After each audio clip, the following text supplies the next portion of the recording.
To my channel. ಇದು ಶನಿವಾರದ ಮತ್ತು ಭಾನುವಾರದ 2 ದಿನದ ವ್ಲಾಗ್ನ ಒಂದೇ ದಿನ ಅಪ್ಲೋಡ್ ಮಾಡ್ತಿದ್ದೀನಿ. ಮ್ಯಾರೇಜ್ ಇತ್ತು, ಅಂದರೆ ಹಸ್ಬೆಂಡ್ ಮನೆ ಕಡೆಯವ್ರದ್ದು ಮದುವೆ ಇತ್ತು, ಅಲ್ಲಿಗೆ ಹೋಗಬೇಕಿತ್ತು. ಹಾಗಾಗಿ ವಿಡಿಯೋ ಮಾಡೋಕ್ಕೂ ಟೈಮ್ ಸಿಗಲಿಲ್ಲ, ಎಡಿಟ್ ಮಾಡೋಕ್ಕೂ ಟೈಮ್ ಸಿಗಲಿಲ್ಲ. ಹಾಗಾಗಿ ಒಂದೇ ದಿನ ಅಪ್ಲೋಡ್ ಮಾಡ್ತಿದ್ದೀನಿ. ನಾಳೆ ಮಂಡೇ ಅಪ್ಲೋಡ್ ಮಾಡ್ತೀನಿ. ಈಗ ಹೆಲ್ತಿ ಡ್ರಿಂಕ್ನ ಕುಡಿತಿದ್ದೀನಿ. ಮಾರ್ನಿಂಗ್ ಎದ್ದ ತಕ್ಷಣ ಶನಿವಾರ ಮಾರ್ನಿಂಗ್ ಎದ್ದು ಹೆಲ್ತಿ ಡ್ರಿಂಕ್ನ ಕುಡಿದು ಸ್ಪೆಷಲ್ ಡ್ರಿಂಕ್ನ ಕುಡಿದ್ಬಿಟ್ಟು ಆನಂತರ ತಿಂಡಿ ಮಾಡೋಕ್ಕೆ ಸ್ಟಾರ್ಟ್ ಮಾಡಿದೆ. ತಿಂಡಿ ಎಲ್ಲ ಮುಗಿಸ್ಕೊಂಡು ಇವತ್ತು ಬೆಂಡೆಕಾಯಿ ಪಲ್ಯ ರೊಟ್ಟಿ ಮಾಡೋಣ ಅಂದ್ಕೊಂಡಿದ್ದೀನಿ. ಬೆಂಡೆಕಾಯಿನ ಫಸ್ಟು ತೊಳೆದು ರೆಡಿ ಮಾಡಿ ಇಟ್ಕೊಳ್ತೀನಿ. ಅದು ತುಂಬ ದಿನ ಆಗಿತ್ತು, ಹಾಗಾಗಿ ಸ್ವಲ್ಪ ಕಪ್ಪಾಗಿದೆ. ಅದನ್ನು ತೊಳೆದ್ಬಿಟ್ಟು ಈ ರೀತಿ ಬಟ್ಟೆಲಿ ಒರೆಸ್ಕೊಳ್ತೀನಿ. ಅದು ನೀರಿದ್ರೆ ಜಾಸ್ತಿ ನೊರೆ ನೊರೆ ಥರ ಬಂದ್ಬಿಡುತ್ತೆ. ಹಾಗಾಗಿ ನೀರೆಲ್ಲ ನೀಟಾಗಿ ಹೋಗೋ ಥರ ಒರೆಸ್ಕೋಬೇಕು. ಒರೆಸ್ಕೊಂಡು ಆನಂತರ ಆ ಕಡೆ ಈ ಕಡೆ ಸೈಡ್ ಕಟ್ ಮಾಡಿ ತುದಿನ ಆನಂತರ ಕಟ್ ಮಾಡಿ ಹುರ್ಕೊಳ್ತಿದ್ದೀನಿ. ಇದನ್ನು ಬೆಂಡೆಕಾಯಿ ಪಲ್ಯ ಎಲ್ಲರೂ ಇದೇ ಥರ ಮಾಡ್ತಾರೆ ಅಂದ್ಕೊಳ್ತೀನಿ. ನಾನು ಮಾಡೋದು ಇದೇ ಥರ, ಹಾಗಾಗಿ ನಿಮಗೂ ಕೂಡ ಇದೇ ಥರ ಹೇಳ್ತಾ ಇದ್ದೀನಿ. ಇದನ್ನು ನೀಟಾಗಿ ಈಗ ಚಿಕ್ಕ ಚಿಕ್ಕದಾಗಿ ಕಟ್ ಮಾಡಿಕೊಂಡು ಇದನ್ನು ಎಣ್ಣೆ ಹಾಕಿ ಆದರೂ ಹುರಿಬೋದು, ಹಾಗೆ ಆದರೂ ಹುರಿಬೋದು. ನಾನು ಎಣ್ಣೆ ಹಾಕೋದಿಲ್ಲ, ಹಾಗೇನೆ ಹುರ್ಕೊಳ್ತೀನಿ. ನೀಟಾಗಿ ಸಣ್ಣ ಸಣ್ಣದಾಗಿ ಕಟ್ ಮಾಡ್ಕೊಳ್ಳೋಣ. ಇದಂತೆ ಹೆಲ್ತಿಗೆ ತುಂಬ ಒಳ್ಳೆಯದು. ಹಾಗಲಕಾಯಿ, ಬೆಂಡೆಕಾಯಿ, ಇದು ಪಂಪ್ಕಿನ್, ಈ ಥರದ್ದೆಲ್ಲ ಪಲ್ಯಗಳನ್ನ ಡಯಟಲ್ಲಿ ಇನ್ಕ್ಲೂಡ್ ಮಾಡ್ಕೋಬೇಕು. ಡಯಟ್ ಮಾಡೋರು ಅಂತಲ್ಲ, ಬೇರೆಯವರು ಕೂಡ ಈ ಥರದ್ದೆಲ್ಲ ತಿನ್ನಬೇಕು. ಬರೀ ಚಟ್ನಿ ಖಾರ ಆಗಿರೋವಂಥದ್ದು ತಿಂತಾ ಇದ್ದರೆ ಹೆಲ್ತಿಗೆ ಅಷ್ಟು ಒಳ್ಳೆಯದಲ್ಲ. ಈ ರೀತಿ ಪಲ್ಯಗಳು ಕೂಡ ಮಾಡಿಕೊಂಡು ತಿನ್ನಬೇಕು. ಹಾಗೆ ಒಂದು ಪಾತ್ರೆನ ಇಟ್ಟು ಸ್ವಲ್ಪ ಆಯಿಲ್ ಹಾಕ್ಕೊಳ್ತಿದ್ದೀನಿ. ಸಾಸಿವೆನ ಹಾಕಿ ಕಟ್ ಮಾಡಿಟ್ಟಿರೋಂಥ ಈರುಳ್ಳಿ ಸೇರಿಸ್ಕೊಳ್ತೀನಿ. ಇಲ್ಲಿ ನಾನು ಹಸಿರು ಮೆಣಸಿನ್ಕಾಯಿ ಹಾಕೋದಿಲ್ಲ, ಖಾರದ ಪುಡಿನ ಸೇರಿಸ್ಕೊಳ್ತೀನಿ.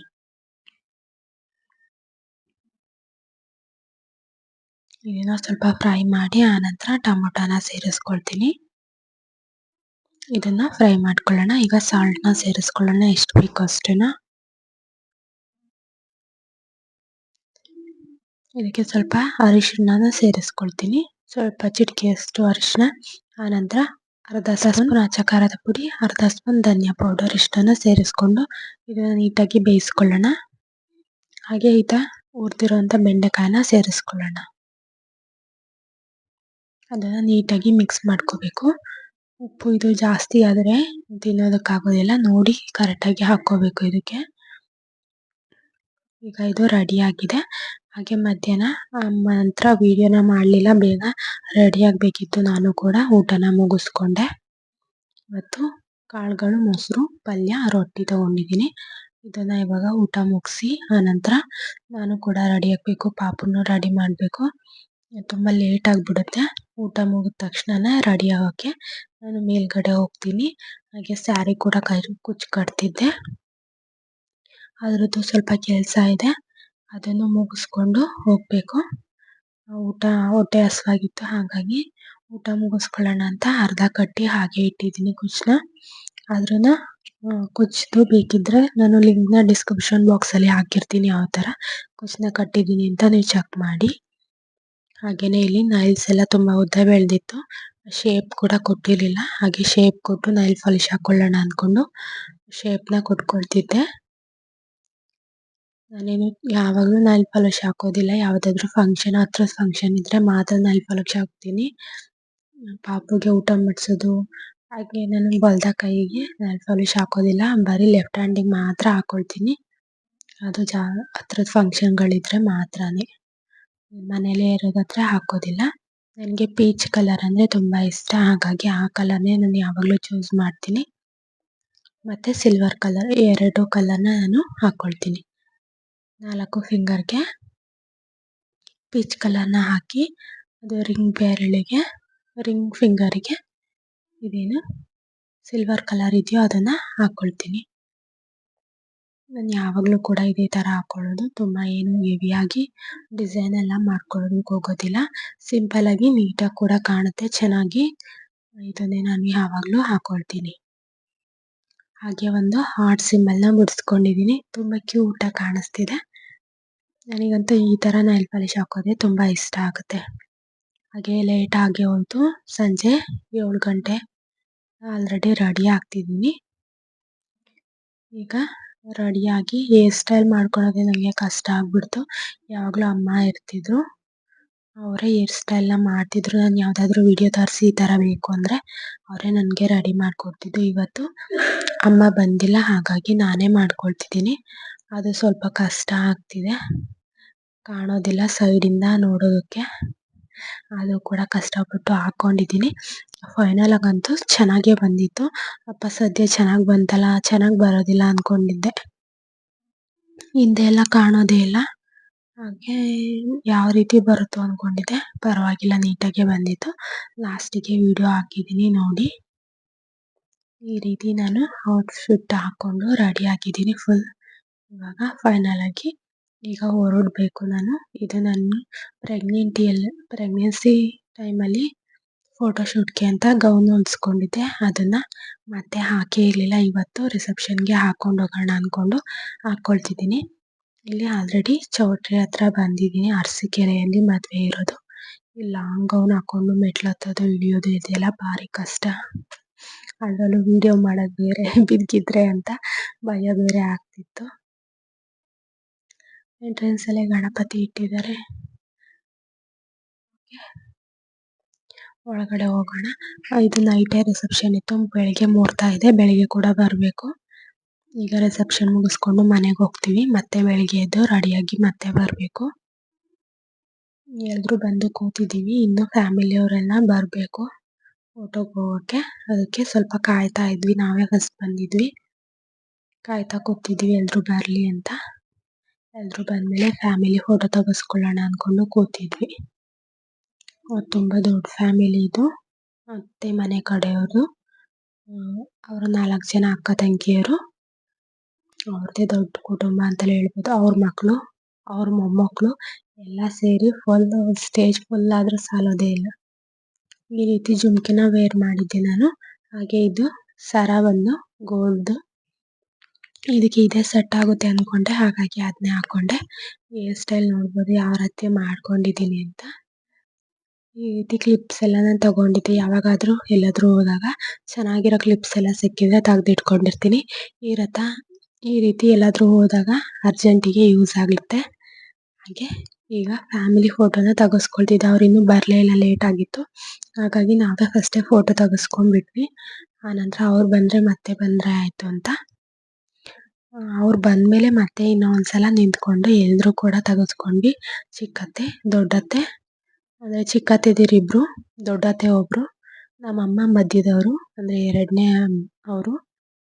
ಇವರು 4 ಜನ ಅಕ್ಕ ತಂಗಿಯರು. ಅವ್ರ ಮಕ್ಕಳು, ಅವ್ರ ಸೊಸೆ, ಅವ್ರ ಮಗ, ಎಲ್ಲರೂ ಇದ್ದೀವಿ. ಈಗ ಫೋಟೋ ತೆಗೆಸ್ಕೊಂಡು ಆನಂತರ ಊಟಕ್ಕೆ ಹೋಗಬೇಕು. ಊಟ ಮುಗಿಸ್ಕೊಂಡು ಆನಂತರ ಮನೆಗೆ ಹೋಗ್ತೀವಿ. ಮನೆಗೆ ಹೋಗಿ ಬೆಳಗ್ಗೆ ಮತ್ತೆ ಬೆಳಗ್ಗೆ ಬರಬೇಕು.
ಈ ರೀತಿ 2 ಕುಕ್ಕಿನ ತುಂಬಿರ್ತಾರೆ. ಇದಂತೂ ತುಂಬಾ ಭಾರ ಇರುತ್ತೆ. ದಪ್ಪ ಇದೆಯಲ್ಲ ಅದು ಯಾರಾದ್ರೂ ಜೆಂಟ್ಸ್ ಕೈಲಿ ಹೊರ್ಸ್ಕೊ ಬರ್ತಾರೆ.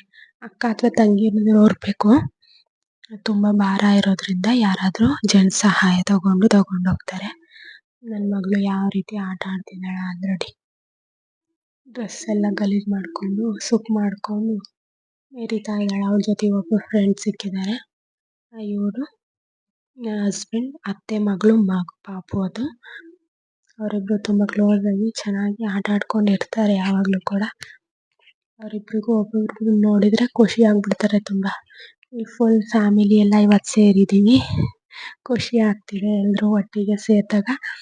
ಈ ರೀತಿ ಬೆಳಗ್ಗೆಯಿಂದ 3 ಗಂಟೆವರೆಗೂ ಎಲ್ರು ಅಳತೆ ಹೊಡೆದು ಎಲ್ರು ಒಂದೇ ತ ಗುಡ್ ಹಾಕೊಂಡು ಮಾತಾಡಿ ನನ್ನ ಮೈದ್ನ ಅಂದ್ರೆ ಹಸ್ಬೆಂಡ್ ತಮ್ಮಂದಿರು ಅವರ ಚಿಕ್ಕಮ್ಮನ ಮಕ್ಕಳು ಇವರು ಫಸ್ಟ್ ಕೂತಿರೋರು. ಚೈನ್ ಸರಿ ಮಾಡ್ಕೊಳ್ತಾರಲ್ಲ ಅವರು ದೊಡ್ಡಮ್ಮನ ಮಗ. ಇವರು ನನ್ನ ನಾದ್ನಿ ಅಂದ್ರೆ ನನ್ನ ಹಸ್ಬೆಂಡ್ ತಂಗಿ ಅವ್ರ ಹಸ್ಬೆಂಡ್. ಇವರು ಹಸ್ಬೆಂಡ್ ಸ್ವಂತ ತಂಗಿ ಇವರು. ಹಾಗೆ ಮುಹೂರ್ತ ಮುಗಿಸ್ಕೊಂಡು ಇವರು ಅತ್ತೆ ಮಾವ ನನ್ಗೆ ಅಂದ್ರೆ ಹಸ್ಬೆಂಡ್ ಅಪ್ಪ ಅಮ್ಮ ಇವರು. ನಾನು ಕೂಡ ಅಪ್ಪ ಅಮ್ಮ ಅಂತಲೇ ಕರೆಯೋದು, ಅತ್ತೆ ಮಾವ ಅಂತ ಕರೆಯೋದಿಲ್ಲ.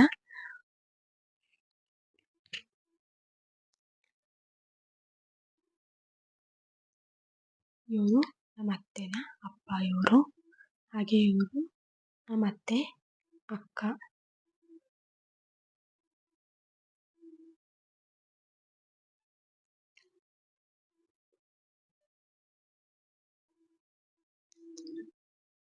ಮುಹೂರ್ತ ಮಾಡಕ್ಕಂತೂ ತುಂಬಾ ಕ್ಯೂ ಇದೆ. ಸಖತ್ ಜನ ಬಂದಿದ್ರು. ನೈಟು ಕೂಡ ಅಷ್ಟೇ ಜನ ಬಂದಿದ್ರು. ಈಗಲೂ ಕೂಡ ಅಷ್ಟೇ ಜನ ಇದ್ದಾರೆ. ಇವರು ದೊಡ್ಡತ್ತೆ ಮಗ ಸೊಸೆ.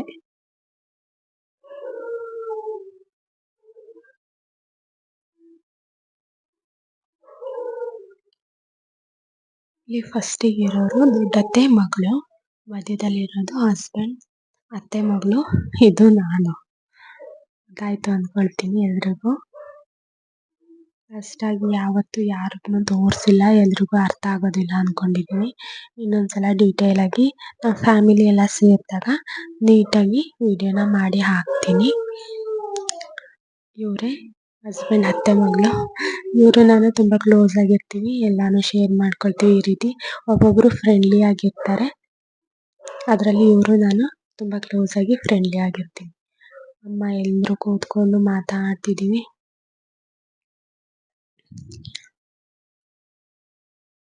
ಹೀಗೆ ಹರಟೆ ಹೊಡೆಯೋದು ಅಂದ್ರೆ ಭಾರಿ ಖುಷಿ. ಯಾವಾಗ್ಲೂ ಸಿಗೋದಿಲ್ಲ. ಸಿಕ್ತಾಗ ಈ ರೀತಿ ಮಾತಾಡ್ಕೊಂಡು ಖುಷಿಯಾಗಿ ಟೈಮ್ ಸ್ಪೆಂಡ್ ಮಾಡೋದು ಖುಷಿ ಆಗುತ್ತೆ.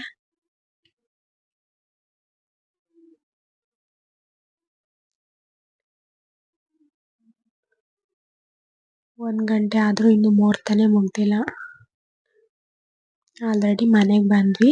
ಅವರು ಕೂಡ ಎಲ್ರು ಮನೆಗ್ ಬಂದಿದ್ರು. ಹಾಗಾಗಿ ಬಜ್ಜಿ ಮಾಡ್ತಾ ಇದ್ದೆ. ಬಜ್ಜಿನ ಮಾಡಿ ಅವರು ಕೂಡ ಎಲ್ರು ಕೂತ್ಕೊಂಡು ಮಾತಾಡಿ ಮಾತುಕತೆ ಎಲ್ಲ ಮುಗಿಸ್ಕೊಂಡು ಸಂಜೆ ಹಾಗೆ ಹೋಯ್ತು. 2 ದಿನ ಕಂಪ್ಲೀಟ್ ಹಾಗೆ ಹೋಯ್ತು. ಇವತ್ತಿನ ವ್ಲಾಗ್ ಇಷ್ಟೇನೆ, ಇನ್ನೇನು ಹೇಳೋಕ್ಕಿಲ್ಲ. ನೆಕ್ಸ್ಟ್ ವಿಡಿಯೋ ಸಿಗೋಣ. Thank you, bye. ಸಬ್ಸ್ಕ್ರೈಬ್ ಮಾಡಿ ಮರಿಬೇಡಿ. 20 ಮೆಂಬರ್ಸ್ ಇದ್ದಾರೆ, ಸಪೋರ್ಟ್ ಮಾಡೋದನ್ನ ಮರಿಬೇಡಿ. 1000ಗೆ 20 ಮೆಂಬರ್ಸ್ ಆದರೆ ಸಾಕು ನನಗೆ. ಅಷ್ಟಾದರೆ ಮಾನಿಟೈಸೇಷನ್ಗೆ ಅಪ್ಲೈ ಮಾಡ್ಬೋದು. ಹಾಗಾಗಿ ದಯವಿಟ್ಟು ಹೆಲ್ಪ್ ಮಾಡಿ. ಇವತ್ತಿನ ವ್ಲಾಗ್ನ ಇಲ್ಲಿಗೆ ಎಂಡ್ ಮಾಡ್ತಿದ್ದೀನಿ. ನೆಕ್ಸ್ಟ್ ವಿಡಿಯೋದಲ್ಲಿ ಸಿಗೋಣ. Thank you guys. Bye bye.